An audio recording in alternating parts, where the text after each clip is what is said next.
नमस्कार दोस्तों, government polytechnic Kishanganj में आपका स्वागत है।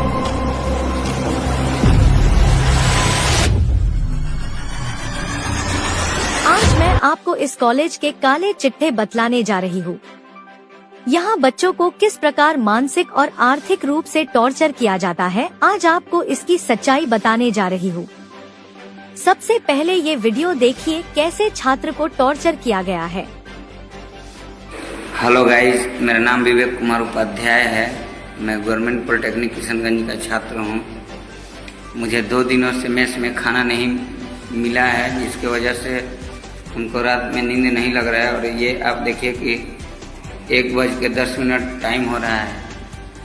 हमारे साथ ज़बरदस्ती किया जा रहा है और इसका कारण ये है कि हॉस्टल में अवैध तरीक़ा से 4 बच्चों को रखा गया था, जिसके लिए हमने प्रोटेस्ट किया और हम बच्चों को लेकर प्रोटेस्ट किए हैं। जिसका कारण ये है कि यहाँ पर कोई अवैध तरीक़ा से काम नहीं होना चाहिए। हमको जबरन में से खाना बंद करवा दिया गया है। और मैं ये बता रहा हूँ कि मैं एक जनरल कास्ट का लड़का हूँ, मैं भूमिहार हूँ, इसलिए मुझे सताया जा रहा है यहाँ पर। मैं अगर सुसाइड कर लेता हूँ या मैं अगर कुछ भी हमें होता है तो इसका जिम्मेवार Priyesh Kumar, Rajiv Kumar Mandal hostel in charge, principal यहाँ का चितरंजन कुमार, यहाँ पे सब मिली जुली भगत है, और मामा मेस वाला जो हमको खाना नहीं दिया है। यहाँ के प्रिंसिपल चितरंजन कुमार का कॉलेज के प्रशासनिक व्यवस्था को बर्बाद करने में मुख्य रोल है। कॉलेज में जितना भी पैसा आता है, जितना भी फंड आता है, सारा पैसा का 60% अपने जेब में डालते हैं और बाकी 30% प्रिंसिपल के अलग अलग विभाग के कर्मचारी, केवल 10% की कॉलेज के डेवलपमेंट और बच्चों के काम में लगाया जाता है। वो भी इसलिए क्योंकि इनको बिहार सरकार को जवाब देना पड़ता है। अगर इनके खिलाफ कोई टीचर आवाज उठाता है तो उन पर अलग अलग इल्जाम लगाकर उनको जेल भेजवा दिया जाता है। इस कॉलेज के एक मशहूर लेक्चरर है MD मेहराब अंसारी, इन पर बेईमानी और घूसखोरी का इल्जाम लगाकर उनको 9 महीने जेल भेजवा दिया। 2024 में भी स्पर्धा, जो कि खेल के आयोजन का नाम है, के लिए करीब 9 लाख रुपए बिहार सरकार द्वारा कॉलेज को मिला, लेकिन मुश्किल से 2 लाख ही खेल के आयोजन में खर्च हुए, बाकी प्रिंसिपल अपनी जेब में डाल लिए। हाल में ही कॉलेज में 13 लाख रुपए का वाईफाई लगा है, लेकिन वाईफाई का कोई उपयोग नहीं हो रहा है क्योंकि वाईफाई काम ही नहीं करता है। बेनामी कंपनी का वाईफाई लगाकर सारा पैसा अपनी जेब में डाल लिए। जब कॉलेज के स्टूडेंट्स वाईफाई की शिकायत करते हैं तो इस पर उनको हॉस्टल के बाहर कर देने की धमकी दी जा रही है। प्रिंसिपल के ही बहुत खास है राजीव कुमार, जिसको प्रिंसिपल ने हाल में ही हॉस्टल का इंचार्ज बनाया है, जो प्रिंसिपल का ही होम टाउन का है, ताकि मिल बांट के खा सके।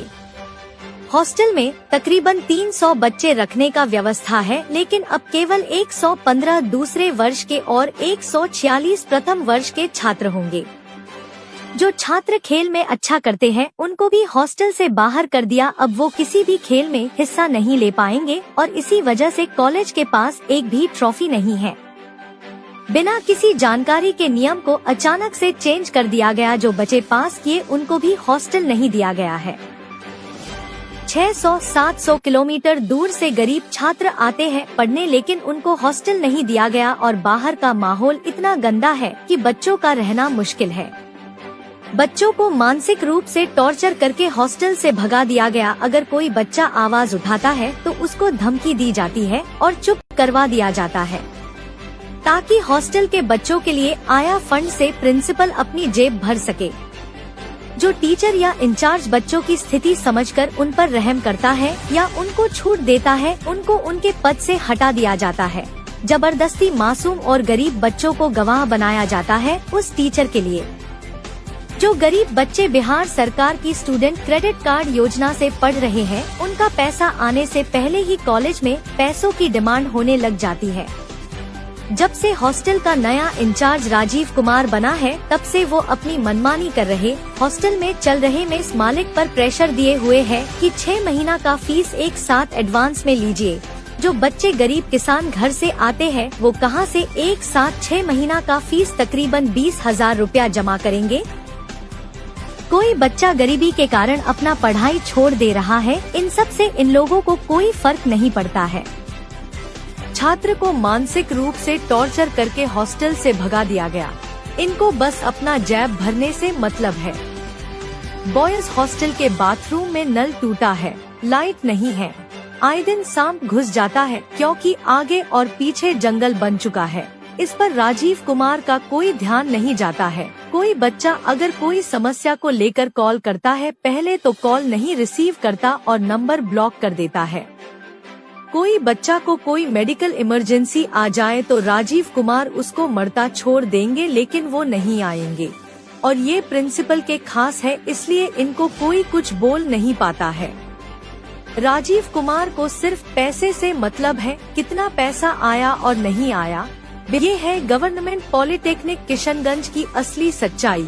मैं सब लोगों से विनती करती हूँ कि जो भी यहाँ आने या यहाँ से पढ़ने का सोच रहे हैं वो किसी और कॉलेज से अपना डिप्लोमा कर ले। यहाँ आने के बाद बच्चे सुसाइड करना चाहते हैं, जैसे कि आप वीडियो में देख चुके हैं पहले फाइनल और सेकेंड ईयर्स के छात्र ऊपरी मंजिल पे रखे जाते थे क्योंकि वो समझदार होते थे, अपनी सुरक्षा खुद कर सकते थे।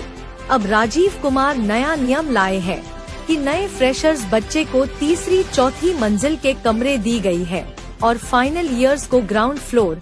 अगर किसी प्रथम वर्ष के छात्र को कुछ होता है तो तीसरी और चौथी मंजिल पे देखने वाला कोई नहीं है और राजीव कुमार को इससे कोई फर्क नहीं पड़ता। जब तक यहाँ के प्रिंसिपल और उनके चमचों को सस्पेंड नहीं किया जाएगा, यह की व्यवस्था में कोई सुधार नहीं आएगा। इस कॉलेज में मैकेनिकल के लैब असिस्टेंट है सुमित कुमार, वो यहाँ की लड़कियों को गंदी नजर से देखते हैं।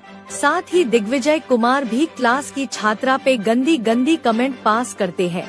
इन सब की जानकारी प्रिंसिपल को है, मगर कोई एक्शन नहीं लिया जाता है क्योंकि सबकी मिली भगत है।